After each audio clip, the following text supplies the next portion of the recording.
इस वक्त की बड़ी खबर बुलंदशहर से आ रही है, जहां बुलंदशहर महोत्सव का उद्घाटन करने पहुंचे कैबिनेट मंत्री जयवीर सिंह का बड़ा बयान। उत्तर प्रदेश के मुख्यमंत्री योगी आदित्यनाथ की राम मंदिर को लेकर दिए गए बयान पर बोले, विपक्ष महाकुंभ को लेकर कोई न कोई लगातार नेगेटिव टिप्पणी करता रहा है। आज जिस तरह की बातें उन आक्रांताओं के पक्ष में कुछ और लोग कर रहे हैं, उनको नायक बनाना चाहते हैं। ऐसे आक्रांताओं जिन्होंने हमारी संस्कृति को कुचला, हमारी धार्मिक आस्थाओं को कुचला, समाज को कुचला, धर्मांतरण करवाया, जो विलन की भूमिका में है, उसको कोई भी राष्ट्रवादी व्यक्ति स्वीकार नहीं करेगा। ऐसे आक्रांताओं के खिलाफ निश्चित रूप से एक माहौल बना है। हम उन राष्ट्र नायकों को नमन करते हैं जिन्होंने अपने जीवन को देश हित में कुर्बान करने का काम किया है।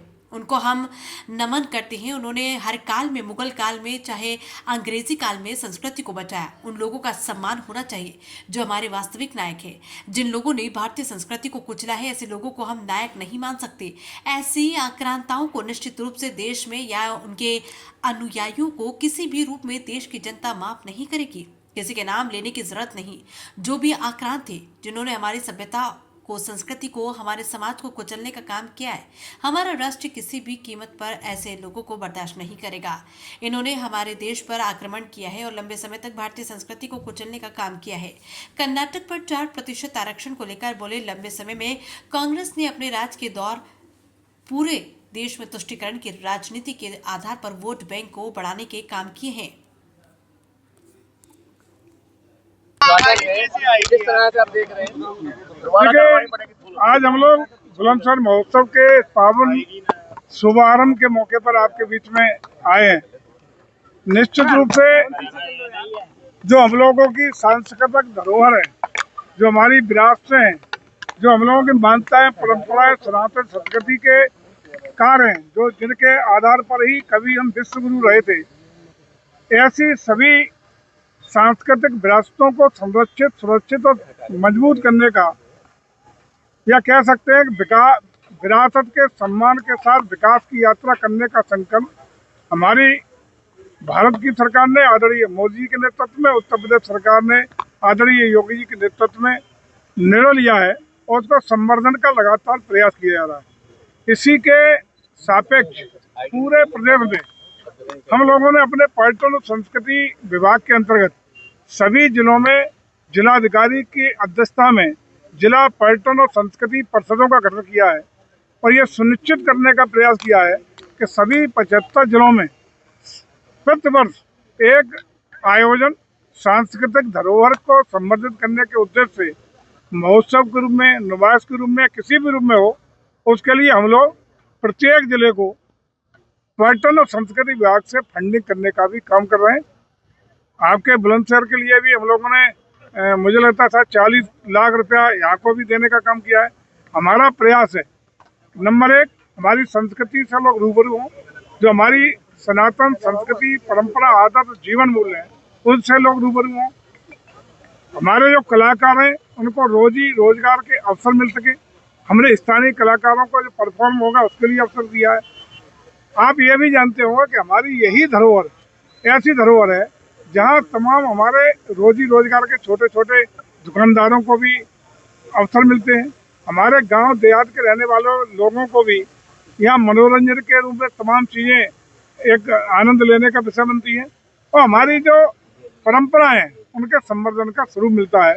इसलिए हम लोग चाहते हैं कि ये परंपरा तेजी से हम लगातार बढ़ाएं और इसका पक्का अगर कहीं उदाहरण है तो उदाहरण है महाकुंभ 2025 तो तीर्थराज प्रयागराज की धरती पर माँ गंगा, माँ यमुना, माँ सरस्वती की त्रिवेणी के पवित्र संगम पर आयोजित हुआ, जिसमें दुनिया के 100 से ज़्यादा देश, दुनिया में आबादी नहीं है, उस आबादी से ज़्यादा 66 करोड़ से ज़्यादा श्रद्धालुओं को एक 45 दिन की समयावधि के अंतर्गत आस्था श्रद्धा की डुबकी लगाने का नया इतिहास बनाने का काम किया।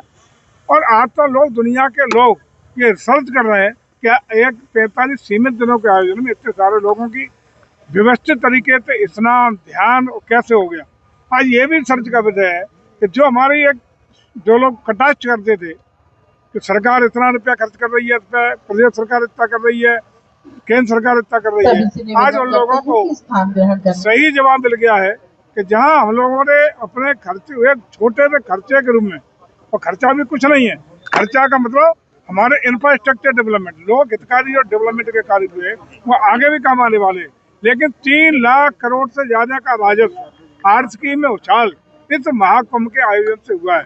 इसका मतलब साफ है कि हम अपनी विरासत को भी संरक्षित करेंगे और विकास की यात्रा को भी नई गति देने का काम करेंगे और उस सपने को भी पूरा करेंगे जो आदरणीय मोदी जी ने संकल्प लिया है कि हम इन्हीं सनातन मान्यताओं, परंपराओं, संस्कारों के बल पर विश्वगुरु से पुनः विश्वगुरु भारत को बनाएंगे।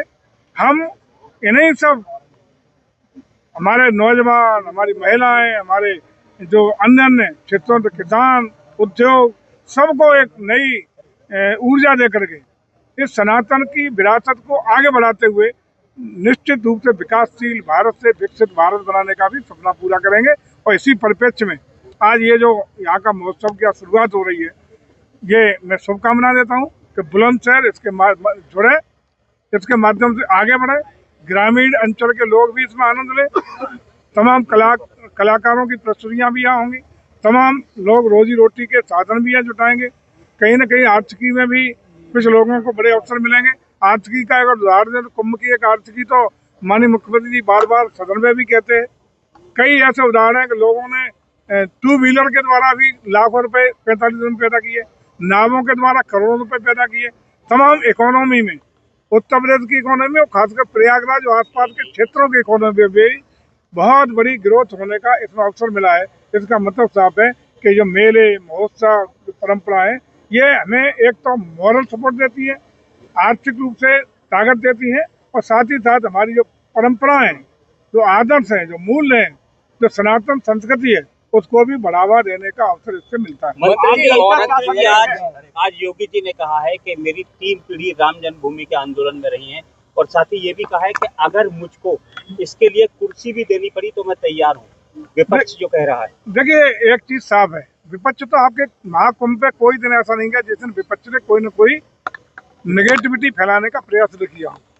आज जिस तरह की बातें उन आक्रांताओं के पक्ष में कुछ लोग उनको नायक बनाना चाहते हैं, देव कभी ऐसे आक्रांताओं को जिन्होंने हमारी संस्कृति को रोधा, हमारी धार्मिक आस्थाओं को कुचला, समाज को कुचला, धर्मांतरण कराया, जो विलेन की भूमिका में है, उन्हें नायक के रूप में हिंदुस्तान का कोई भी राष्ट्रवादी व्यक्ति स्वीकार नहीं करेगा।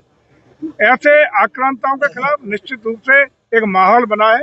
हम उन राष्ट्र नायकों को नम्र भी करते हैं जिन्होंने अपने जीवन को कुर्बान करने का राष्ट्र में हर काल में, मुगल काल हो, अंग्रेजी की लड़ाई के खिलाफ हो, लेकिन हमारे उन लोगों का सम्मान होना चाहिए जो हमारे वास्तविक नायक हैं। लेकिन ऐसे लोगों को जिन्होंने भारतीय संस्कृति को रोड़ा है, कुचला है, ऐसे लोगों को नायक नहीं मान सकते हैं। ऐसे लोगों को, आक्रांताओं को निश्चित रूप से देश में या उनके अनुयायियों को किसी भी कीमत पर देश की जनता माफ नहीं करेगी। यही मैं कह रहा हूँ, आक्रांत, वही मैं जवाब दिया हूँ, किसी के नाम लेने की जरूरत नहीं है। जो भी आक्रांता है, जिन्होंने हमारे देश पर आक्रमण करके लंबे समय तक शासन किया, जिन्होंने हमारी सभ्यता को, हमारी संस्कृति को, हमारे पुरातन को, हमारे मंदिरों को, हमारे समाज को कुचलने का काम किया हो, ऐसे लोगों को किसी भी कीमत पर हमारा राष्ट्र नायक की भूमिका में स्वीकार नहीं करेगा। मंत्री जी, कल गाजियाबाद में भी धार्मिक यात्रा निकाली गई है।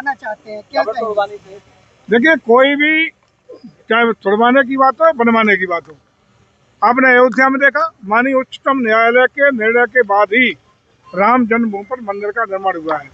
संविधान से देश चल रहा है, लोकतांत्रिक व्यवस्थाओं से, चुनी हुई सरकारों के माध्यम से, संविधान के अंतर्गत, संविधान की छाया में हिंदुस्तान चल रहा है, वो आगे भी चलेगा। मंत्री जी, कल गाजियाबाद में विधायक द्वारा कलश यात्रा निकाली गई है, उसको प्रशासन द्वारा रोका गया। जो भी मैं कह रहा हूँ, चाहे कहीं की कोई घटना हो, छोटी हो, बड़ी हो, विधायक की हो, बिना विधायक की हो, जो नियम है, जो कानून है, उसके अनुसार देश चलेगा, उसके अनुसार लॉ एंड ऑर्डर कायम रहेगा। मंत्री जी, कर्नाटक में कांग्रेस ने 4% आरक्षण कर दिया है ठेकेदारी में।